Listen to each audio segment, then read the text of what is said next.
சுலமதர்மணி YouTube channel அனைவருக்கும் என்னோட இனிய கலை வணக்கம். டிசம்பர் மாதம் 7ஆம் தேதி இன்னைக்கான விரிவான கலைவாணி இருக்க காலை சரியாக 6 மணிக்கு இந்த என்பது பதிவு செய்யப்படுகிறது. தற்போதைய நிலவரப்படி தென்கிழக்கு வங்கக்கடல் அருகாமையில தற்போது ஒரு குறைந்த காற்றழுத்த தாழ்வு பகுதியானது நிலவி வருகிறது.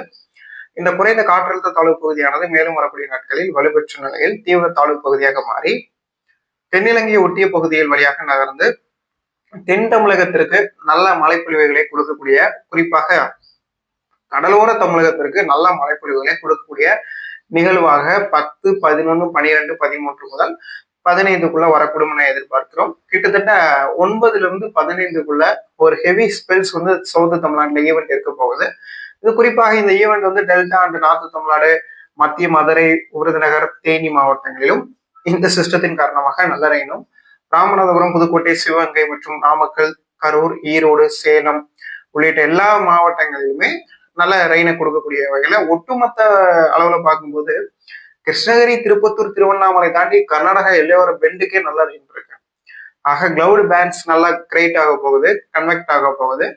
இந்த சிஸ்டத்தை பொறுத்தவரையில பாத்தீங்கன்னா ஒரு சிவியர் சிஸ்டமா மாறுமா, சைக்ளோனா மாறுமான்னு கேட்டீங்கன்னா வாய்ப்புகள் காணப்படுது. தற்போதைக்கு 2 வாய்ப்புகளாக நம்ம பார்க்கிறோம். போன வருஷம் அதீத கனமழை கொடுக்கக்கூடிய நிகழ்வாக வந்தாலும் கூட இந்த வருஷம் ஒரு புயலாக மாறி வருவதற்கும் வாய்ப்புகளும் தெரிகிறது. அதே நேரத்தில் மழை தரக்கூடிய நிகழ்வாகவும் வருவதற்கான வாய்ப்புகள் காணப்படுகிறது. பொதுவாக 12/10 முதல் 10ஆம் தேதியிலிருந்து 11, 12, 13 தேதியில நல்ல ரெயினும், 14ஆம் தேதிக்கு மேல தென்மேற்கு வங்கக்கடல் அருகாமையிலும் தென்கிழக்கு வங்கக்கடல் சுமத்ரா தீவு அருகாமையில ஒரு புதிய காற்று சுழற்சி ஒன்று உருவாகுது. அந்த நிகழ்வானது மேலும் வலுவடையுன்ற மாதிரி எதிர்பார்க்கிறோம். ஆல்ரெடி இலங்கை அருகே வந்த நிகழ்வு, இருவேறு நிகழ்வுகள், அதாவது 14ஆம் தேதி ஒன்றும் 12ஆம் தேதி ஒன்றும், இரு நிகழ்வுகளும் தென்மேற்கு வங்கக்கடலில் ஒன்றும் தென்கிழக்கு வங்கக்கடலில் ஒன்றும் என இரு நிகழ்வுகள் காணப்படுகிறது. இந்த இரு நிகழ்வுகளுமே ஒன்றிணைந்து தீவிர நிகழ்வாக மாறி தென் தமிழகத்தை நோக்கி வரும்ன்ற மாதிரி எதிர்பார்க்கிறோம். ஏன் நீங்க தென் மாவட்டமே குறிப்பிடுறீங்க அப்படின்னு கேட்டீங்கன்னா, வாய்ப்புகள் அங்கதான் அதிகமா காணப்படுது. சவுத் தமிழ்நாடு பகுதிகளில் தான் வாய்ப்புகள் என்பது அதிகமா காணப்படுது.